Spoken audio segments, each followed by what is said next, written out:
I'd like to talk a little bit about why we should systemize mind in your view. Why pursue this endeavor, and maybe also give a bit of a flavor of what it is that you do while you're doing this. What does it mean to systemize the mind? Okay, yeah, well, right. Well, my life's work has been to systemize the human mind. That's why I got onto the foundation of Kant. He was my foundation, and I believe I'm a more evolved version of Kant because I had my brain and Kant's brain.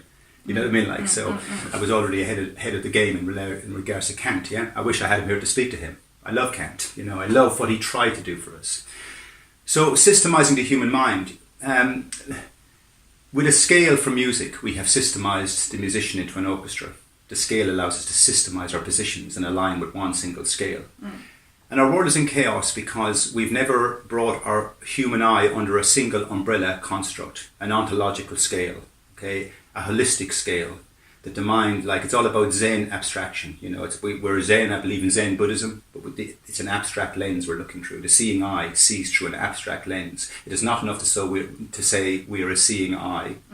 This eye sees through an abstract lens. Okay. Example: it knows how to evaluate the universe, evaluate chemistry, DNA, evaluate history, evaluate evolution, evaluate women's history. It's an evaluating eye. It's not just a seeing eye. It's a seeing eye that sees through evaluation. Yeah. So that's abstraction. Okay, that's the abstract window. So we see there, yeah. So systemizing the human mind brings us into fields of knowledge like that, so we can look at the world within tautological frameworks and speed up our process about thinking. Another day, another story. Systemizing the human mind will give us a scale for our species that will bring us finally out of the darkness, okay, up through the schizophrenic morph, the transmorphic field, schizophrenia, you know, morphing, schizophrenia, autism, schizophrenia, morphing, into chimp, morphing into language.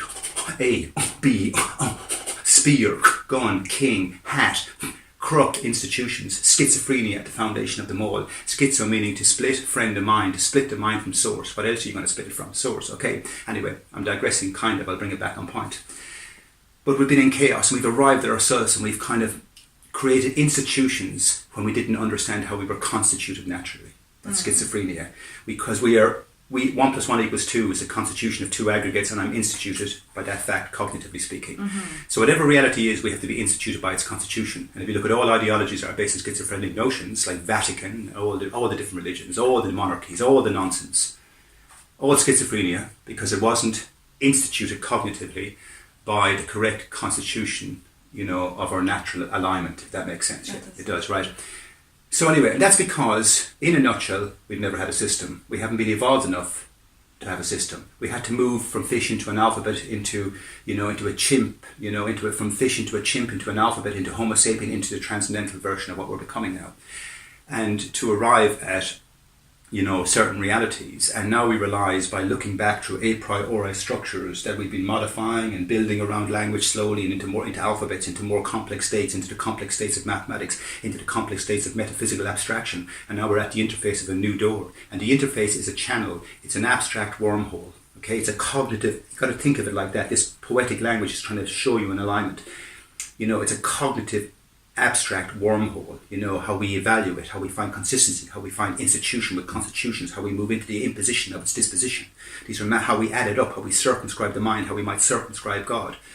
These are mathematical tools in the mind. These are a priori notions I'm using, modes, that allow us to factor in all factors so we can see through the seeing abstract lens. Anyway, that lens, just by dint of how I'm talking, okay, this is systemic language I'm using, because the mind is systemic. I've arrived at the systemized, I'm the first human that I know of to systemize the human mind. That's just that on the table. Kant was my foundation, but I do, bring it on. If they're out there, fabulous. I want to meet them and hug them as huge, gigantic hugs, I love the metaphysical thinkers.